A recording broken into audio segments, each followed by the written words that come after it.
จะเป็นแรงกระตุ้นใจให้อยากทำอะไร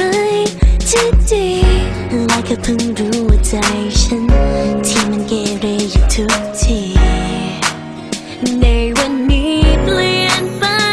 เพราะเธอนี่ไงก็เธอนี่ไงที่กุมหัวใจฉันอยู่ยังอยู่กับเธอใช่ไหม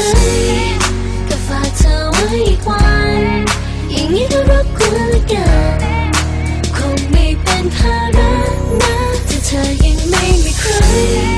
ก็ฝากใจไว้ในนั้นสมมตินะว่าวันหนึ่งเธออยากเก็บมันไว้แล้วฉันจะให้เลย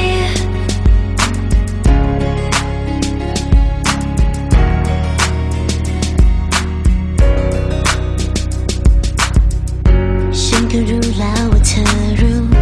เธอแค่มองดูคงเข้าใจว่ามีใคร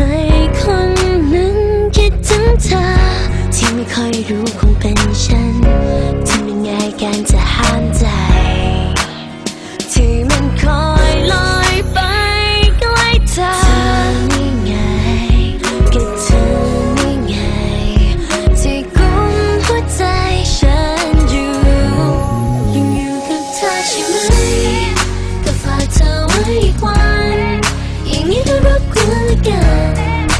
คงไม่เป็นภาระนะถ้าเธอยังไม่มีใครก็ฝากใจไว้ในนั้นสมมตินะว่าวันหนึ่งเธออยากเก็บมันไว้แล้วฉันจะให้